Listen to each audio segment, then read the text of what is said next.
Jerusalem was and remained the capital of the Israelites and later the kingdom of Judea until its final destruction by the Romans in 135 AD. It is the one and only capital and spiritual center of the Israelites and the Jews for almost 1,000 years. Even during the centuries leading to the Arab conquest of the city, Jerusalem remained the singular and most persistent spiritual focus of the Jews and their hope to return from their exile to the land of their birth. I would like to point out to those followers of Muhammad who may be listening that the name of Jerusalem is mentioned 667 times in the Hebrew Bible, while there exists not a single mention of it in the whole of the Quran. The same Bible that the Quran uses as a witness to its own veracity and alleged divine origin. Also, while the followers of Muhammad keep repeating ad nauseum the mantra that it is their third holiest city, they deliberately, willfully, and with utter contempt to history, religion, and reality ignore the fact that it is the first, foremost, and only holy city for the Jews whose capital it has always been.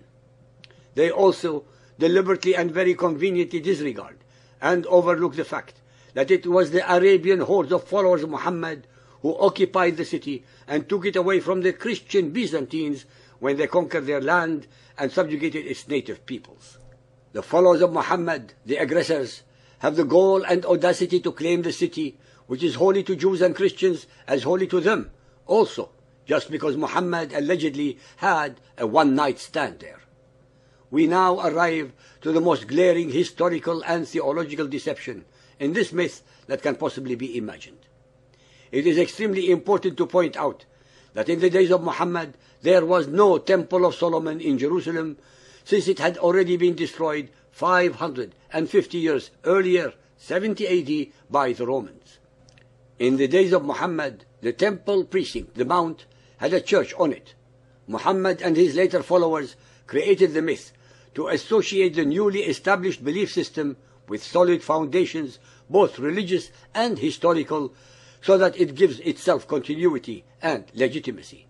In the days of Muhammad, Jerusalem was called Elia, in deference to the name given to it after its destruction by Hadrian, who built the temple of Jupiter over the ruins of the Jewish second temple and renamed the city Ilia Capitolina. Muhammad's description of the temple is as imaginary, as deceptive, and as untrue as any mirage in the Arabian desert. Sahih Muslim Hadith 328, narrated by Abu Huraira. The Messenger of Allah said, "The Quraysh were asking me about my night journey. I was asked about things pertaining to Bayt al-Maqdis, which I could not preserve in my mind. I was very much vexed, so vexed as I had never been before. Then Allah raised it, Bayt al-Maqdis, before my eyes. I looked towards it and gave them the information about whatever they questioned me. Muhammad, the alleged greatest of all the prophets, who had just returned from his glorious and incredible night journey to the non-existent Temple of Solomon, forgot what it looked like and needed the usual, very convenient and miraculous reminders from Allah." Ibn Sa'd, Kitab al-Tabaqat al-Kabir, Volume 1, page 248. I stood at Al-Hijr, visualized Bayt al-Maqdis, and described its signs. Some of them said, "How many doors are there in that mosque?" I had not counted them, so I began to look at it and counted them one by one and gave them information concerning them. Muhammad was definitely lying when he described a structure that did not exist. So much for the truthful messenger of Allah. Ibn Ishaq informs us with great honesty, on the authority of Muhammad's premier wife, Aisha, that his body never left her side and that he was only transported spiritually. This is corroborated by the Qarawiyun library manuscript in Fez, Morocco, where it repeats that Aisha, the Prophet's wife and most intimate companion of his later years, declared emphatically that he was transported in his spirit, biruhihi, while his body did not leave its place. Further, the great Al-Hasan al-Basri, who belonged to the next generation, held uncompromisingly to the same view. In another version, section 267, page 184, it is Hind, Hani, daughter of Abu Talib, Muhammad's cousin and sister of Ali, that relates concerning the night journey. The apostle went on no night journey except while he was with me in the house. He slept that night in my house. He prayed the final night prayer and he slept, and we slept there. Whom should we believe? His companions who were not with him, or his wives and household females who slept with him?